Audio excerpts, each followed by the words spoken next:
Hello guys, hello, and you're looking at Rebecca Skye. Mommy is a very bad mommy. In my video yesterday, I showed all the babies. Well, little Rebecca got left out. Bless her heart. So she is the baby of the day today, and she wants to do story time.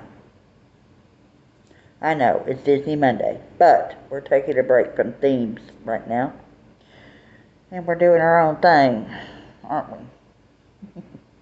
And she is also wearing one of the new bows I got. And that pack.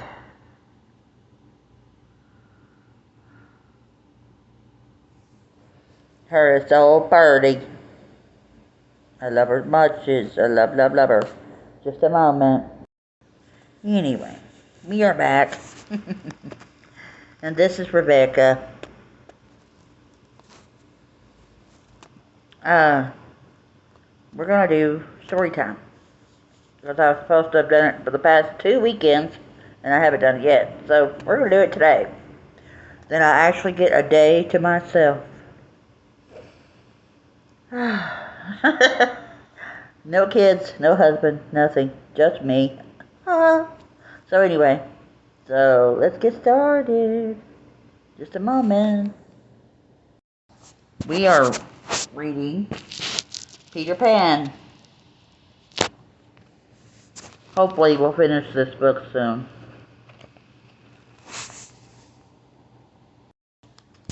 We are reading chapter 9.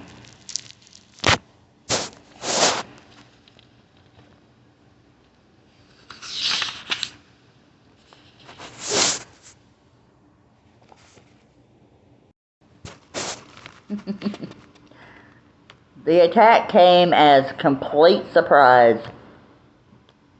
The pirates had sneaked quietly through the forest until they were close to the home beneath the ground.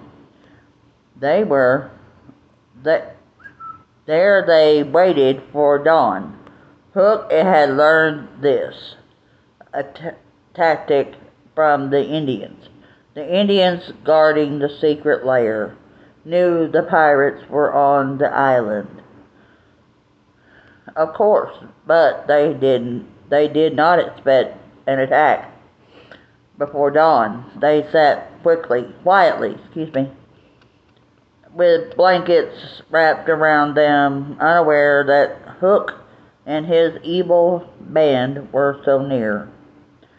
The pirates swooped into the Indian camp just before the daylight. An alert scout uttered a coyote cry as a warning, but it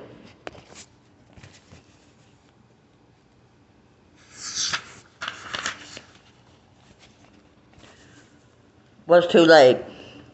When the stunned Indians saw the pirates, they leaped to their feet. A dozen braves circled Tiger Lily to protect her. Others ran to meet the clueless, welding pirates. The air filled with war cries, the ring of cold steel against iron tomahawks, and the shouts of fallen men. It was a gruesome battle in which many perished on both sides, but the pirates did not let up their attacks. Soon, the small circle of Indians protecting Tiger Lily was all that remained of the tribe, fighting for their lives. The Indians cut their way through the ring of pirates and escaped. Hook was elated. Elated?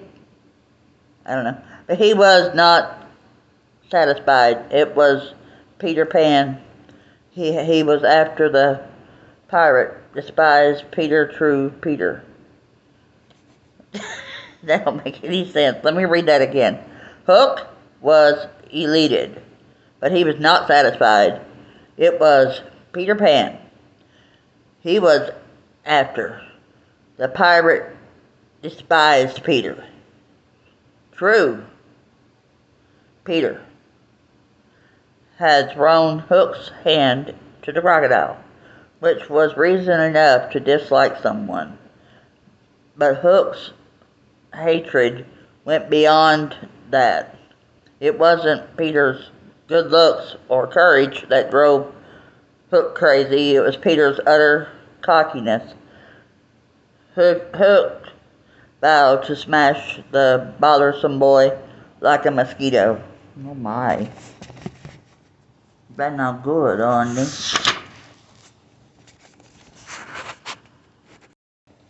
I forgot the picture, guys. Oh, see that. Alright. There we go. Oh, Lord. Hook studied the hollow trees leading to the underground home. The openings were too narrow for fat pirates. He looked over his motley band for someone who could wriggle his way into the cavern below. In the meantime, the children had heard the sounds of battles over their heads. They listened frozen with fear to the whoops of men and the clang of steel. Now it was silent. Wendy, John, Michael, Peter, and the Lost Boys stared at one another. The same question was on everyone's lips. Which side won? Which side won? Peter gazed upward with a hand cupped to his ear. If the Indians have won, they will beat their tom-toms as a sign of victory, he said. The others cupped their ears to listen. A pirate near a hollow tree heard what Peter said and reported it to Hook. Hook grinned and a devilish smile. He turned to Smee. Beat the drum, he said. Smee chuckled at his captain's devious plan. He beat the drum in the Indian's manner. Listen, Peter exclaimed when he heard the victory tom-tom. The Indians have won. We can leave after all, Wendy said. The children said goodbye to Peter and made ready to hurry up the hollow trees for their journey home.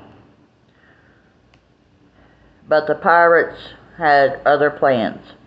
They smirked and rubbed their hands as they waited for the children to pop out of the hollow trees. Curly was the first one out. He fell. Oh no.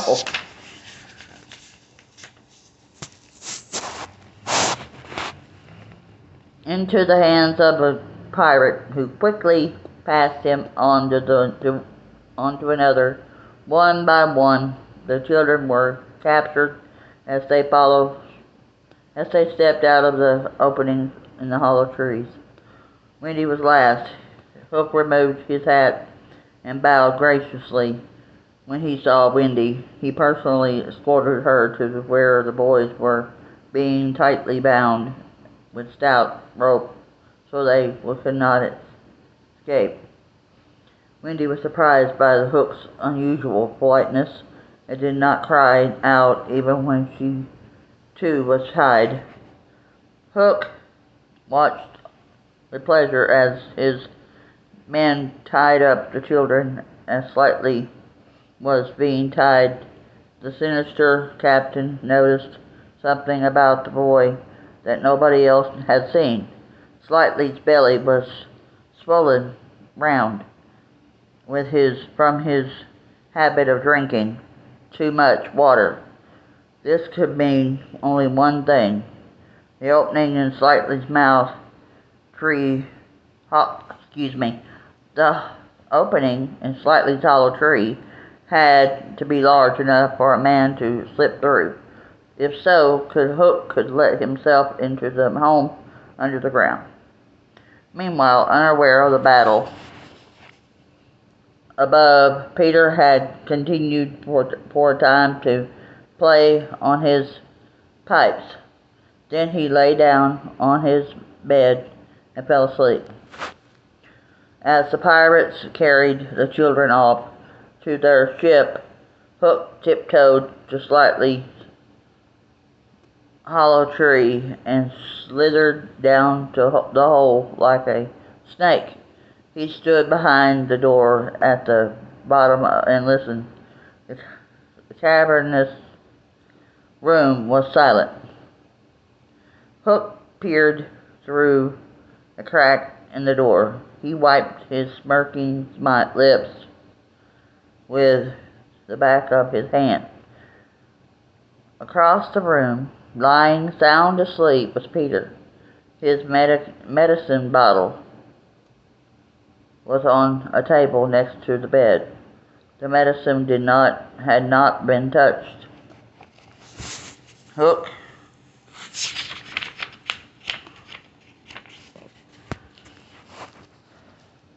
knew at once how he would get rid of Peter forever. Hook carried a bottle of powerful poison with him at all times. It was a vile yellow substance, and he had concocted himself. He slipped the bottle from his sash and poured 5 potent drops into Peter's medicine cup. Hook knew that the moment Peter took his medicine, he would be rid of the boy forever. Satisfied that the deed was done, Hook slipped back up the hollow tree and disappeared in the forest. Later, a soft tapping on the door woke Peter from his sleep. The sound of tinkling bells filled the air. Peter smiled. It was Tink.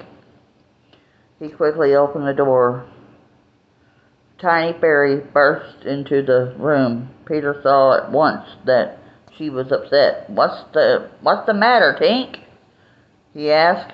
Tinker Bell told Peter how the pirates had captured Wendy and the boys, and how they were at that moment prisoners of the pirate ship.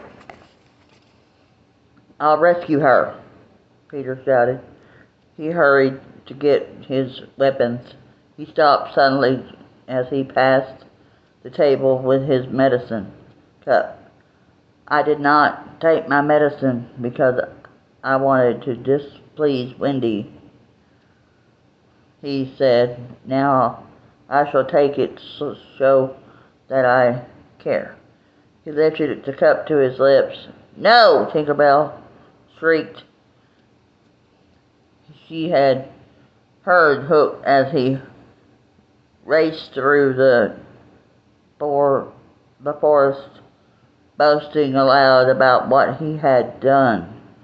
She knew the cup contained deadly poison. "It's poisoned!" she cried. "Don't be silly," Peter said. He tipped the cup. Tinker Bell darted between the cup and his lips. In an instant she drank the potion to the last drop. To save Peter, she staggered backward. Already the deadly brew was working. She settled softly onto Peter's shoulder. "Oh, Tink!" Peter exclaimed. "It really was poisoned. You did it to save me." He put his hand to his face. "Why, Tink? Why? Why did you do it?" Poor Tinker Bell.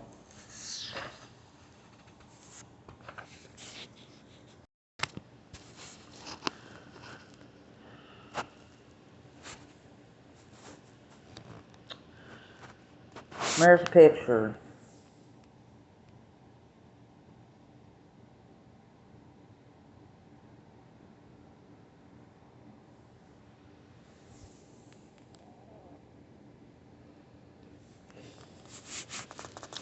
Tinker Bell raised herself to her feet and gave the tip of his nose a loving bite.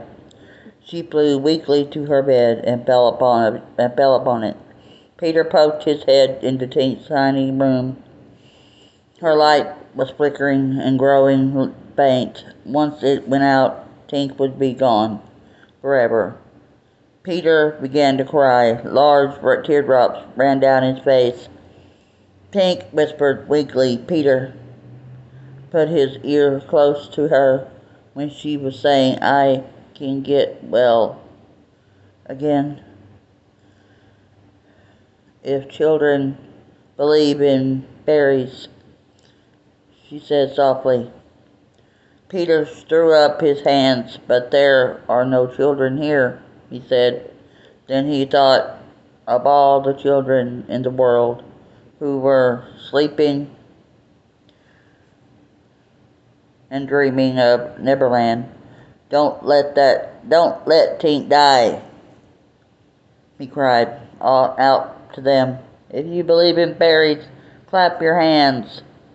Tink sat up to listen for the children's answer. From all around the world came the faint sound of children clapping. Not all of them, of course, but enough to save Tink.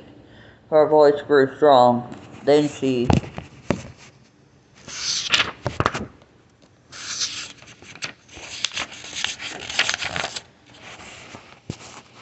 popped out of bed in seconds. She was darting around the room, as bright and merry as before.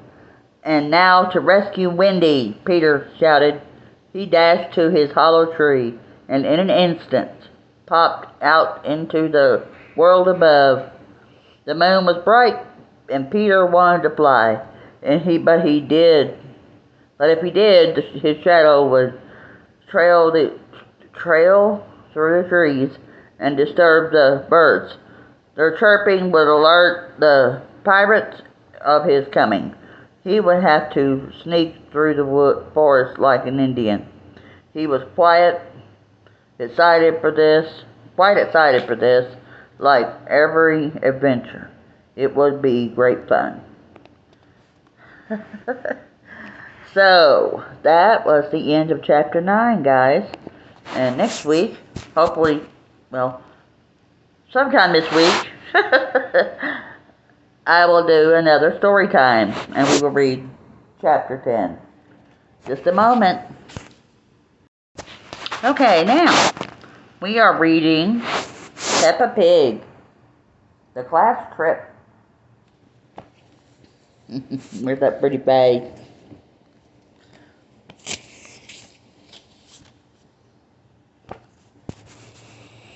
Peppa and her friends are going on a class trip. Let's check that you are all here, says Madame Gazette. Here, cries Peppa.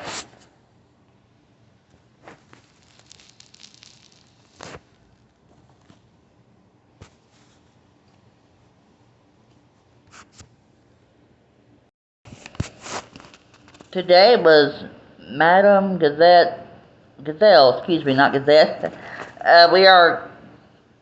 Today, says Madame Gazelle, we are going on a trip to the mountains. Hooray! Cheer all the children.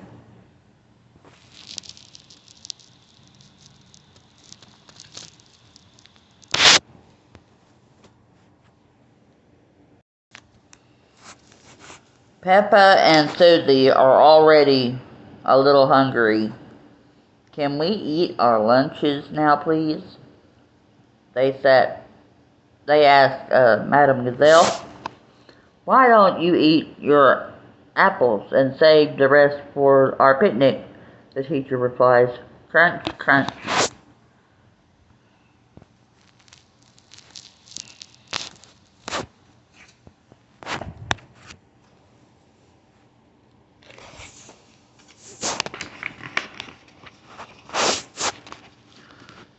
The bus has arrived in front of the mountain. The road is very steep. Come on, bus, you can make it, everyone cheers.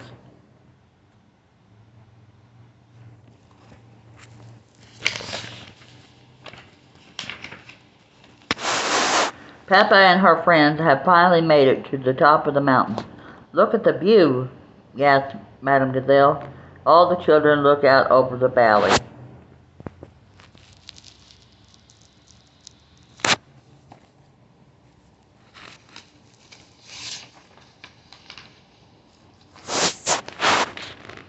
Wow, exclaims Peppa loudly. Wow, wow, wow, Peppa hears in the distance. What was that? She asks. It's your echo, Peppa, replies Madame Gazelle. Wow, wow, wow.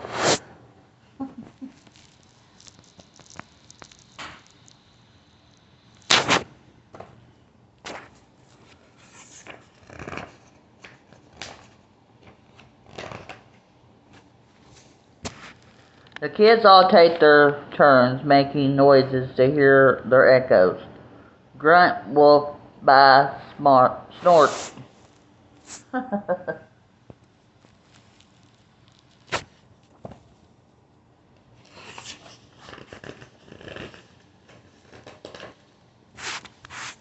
Now it's time for a picnic lunch. Peppa loves picnics. Everyone loves picnics. Munch, slurp, crunch, yum yum.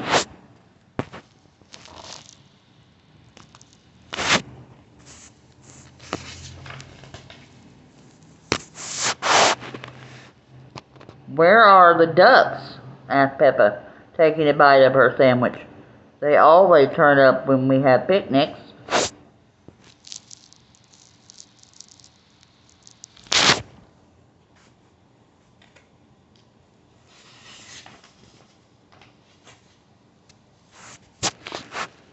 Quack, quack, quack. Here come the ducks. Hello, would you like some bread? Peppa asked them. The ducks very lucky today. The kids brought plenty of extra bread to feed them.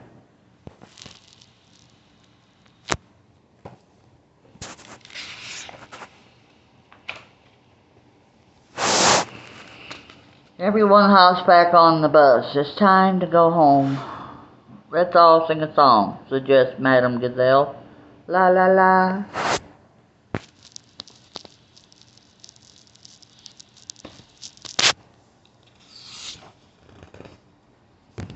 Everyone had a great day.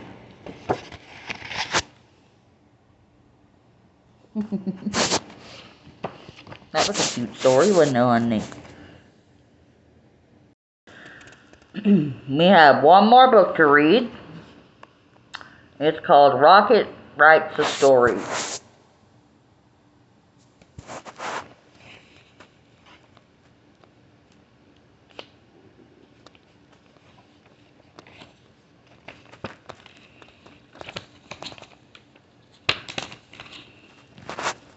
Rocket loved books.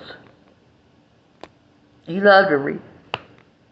He loved to read them to himself or sit quietly by his teacher, the little yellow bird, as he read them aloud. Rocket even liked the way books smelled when he opened a new book.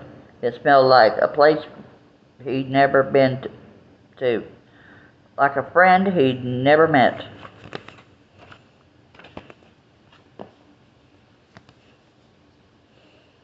The little bird agreed. Books are inspiring. They make me sing. Little bird there.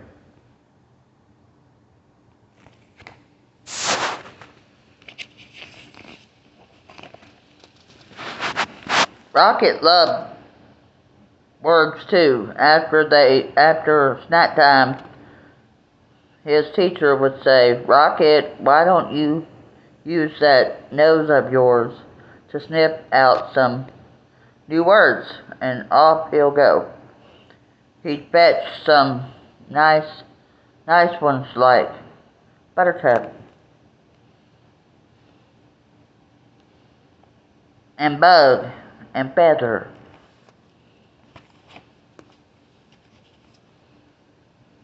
and nest. "I'm looking for words," Rocket would announce to anyone who'd listen.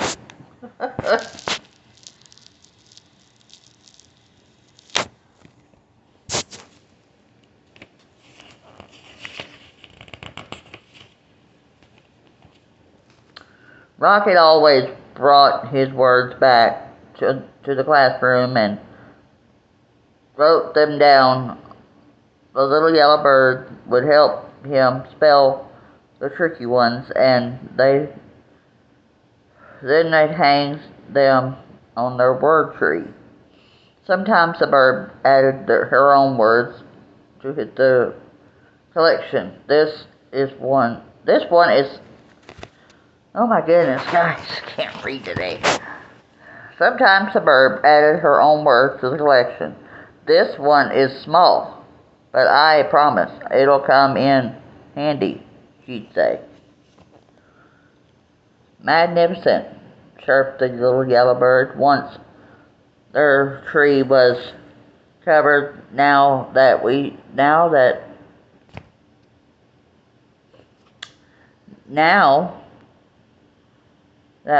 shall do the. Oh my goodness, I can't read. Okay, one more time. Magnificent, chirped the little yellow bird. Once their tree was covered. Now what shall we do with all these splendid words? Rocket thought all afternoon. Then he had an idea. Mama needs another cup of coffee.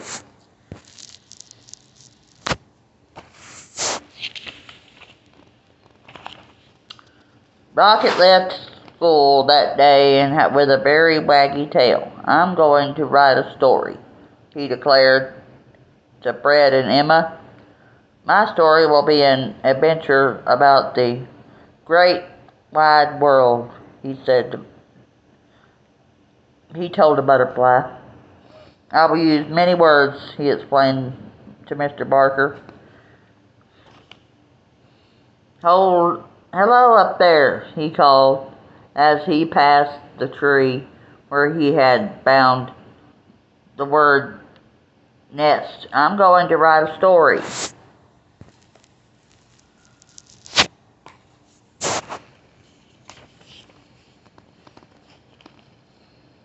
The next day, Rocket returned to his classroom. It was time to begin. He looked down on the blank page, and the blank page looked up at him, but no story would come. At snack time, Rocket gave up. I don't know what to write, he told his teacher. Poor puppy dog. Say poor puppy dog.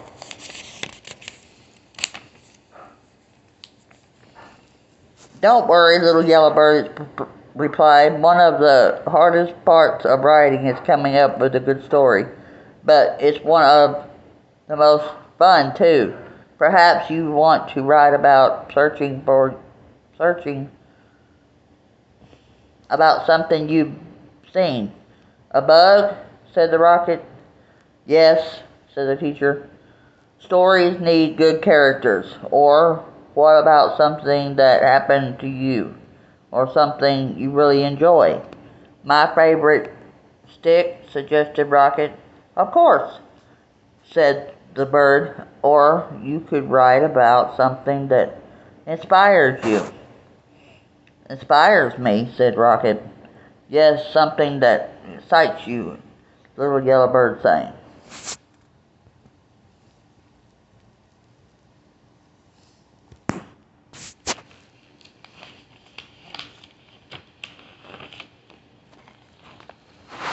Rocket took a walk and looked for inspiration. He thought about friends he knew and places he'd been. He stuck his nose high in the air and sniffed the gentle breeze. But there it was, a delightful smell of pine needles and feathers. Inspiration. For the rest of the morning, he thought about the feathers and pine needles and feathers. That afternoon, he started to write. In the morning, Rocket followed that beautiful smell into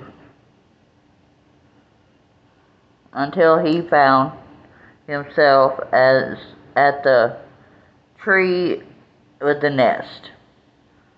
"Hello again," he called into the branches. "Is anyone here?" Sorry. Where was I at? Oh, "Hello again," he called into the branches. "Is anyone home?" He heard rustling from above, but no one answered. "I'm sorry to disturb you, but I must tell you that you smell nice, very inspiring. May I ask who you are?" Still nothing. "Perhaps I'll come back or a more convenient time," he said, and trotted off. That page is hard to read, it's dark.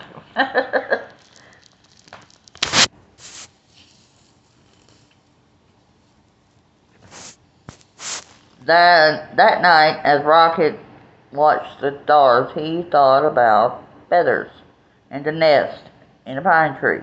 He thought about his story and his collection of words.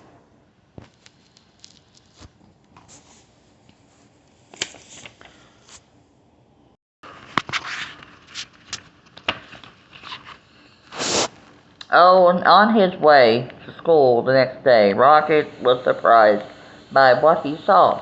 "A brand new word," he said, "and it's already written down." It says he tried to sound the word out. "Owl," came a quiet voice from the branches. It says,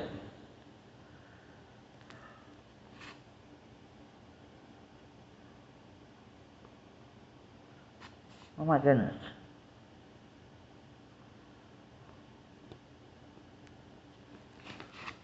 Just a minute, guys. Sorry about that. It says, "Owl." "That's me, thank you, Owl," Rocket called. I'm always looking for words, and this one is a beauty." Rocket ran all the way to the classroom. "O-W-L. And now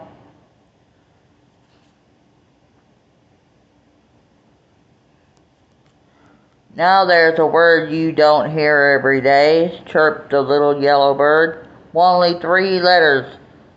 What a word." "It was a present," exclaimed Rocket, and he added the word to his story.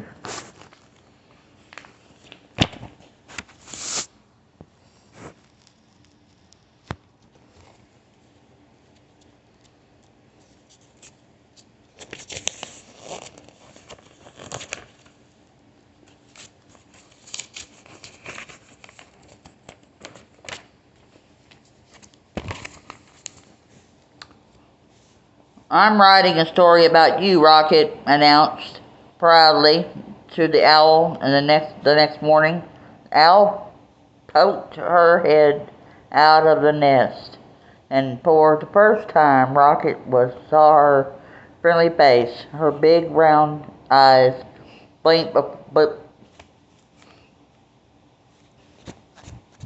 blinked below feathery truffs. "About me?" she asked. "About me?" she asked softly. "Would you like to come down and hear it?" said Rocket. "Thank you, but I think I'll listen from my nest," the owl answered. So Rocket cleared his throat and began to read. Once there was an owl. She smelled like feathers and pine needles. She lived in a tree. The owl's widened. The owl's eyes widened. "Is there more There will be, said Rocket. My goodness.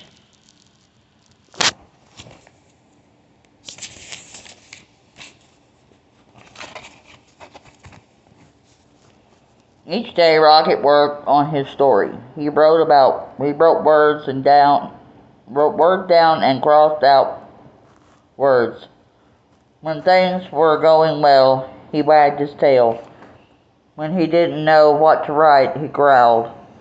Sometimes he drew pictures for his story, or took a walk in the meadow to look for inspiration.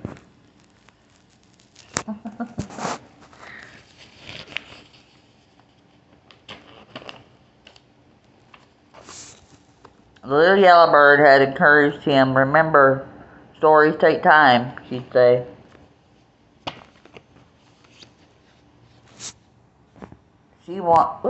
She wanted to know more about the owl and asked Rocket questions. Why do you think the owl wouldn't come down? What color is her beak? What does she do every day?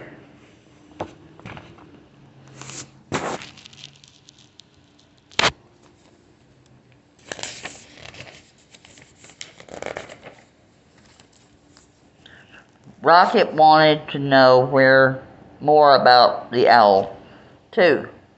He visited her tree often and read her his story, which changed every day. The owl was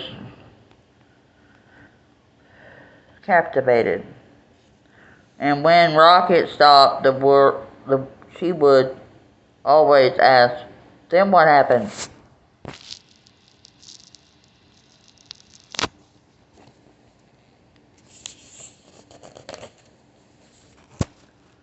At last, the day when Rocket knew he was finished. What a fine story, chirped the little yellow bird.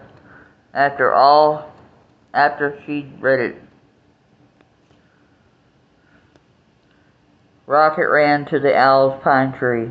It's done, he called. Come listen.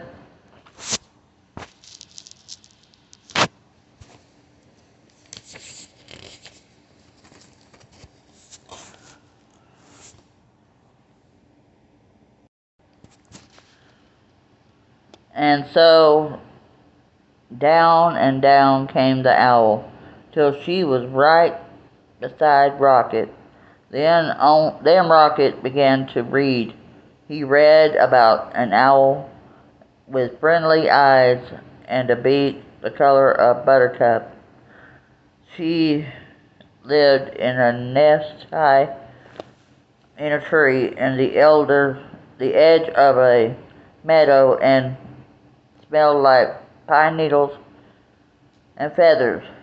She liked to nap in the daytime and listen to stories.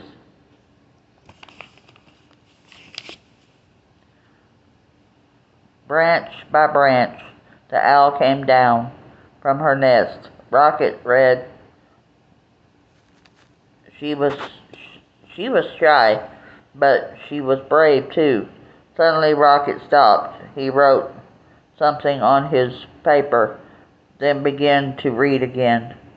Oh, the day owl came all the way to the ground to become my friend. Aww.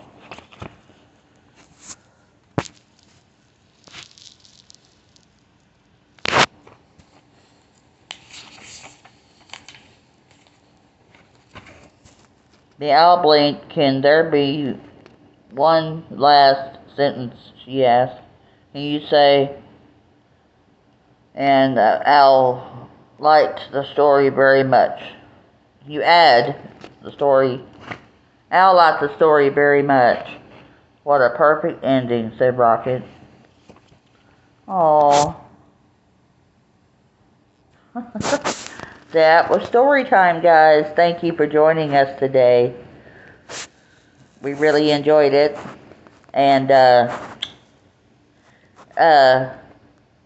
I want to thank you for a whole 230 subs. I'm so excited. And I'm sorry I've been MIA lately. But, so hopefully things will slow down and I'll get back to normal over here. So y'all have a wonderful and blessed week. Stay safe. Be blessed, be safe, and have a great week. Not just a good week.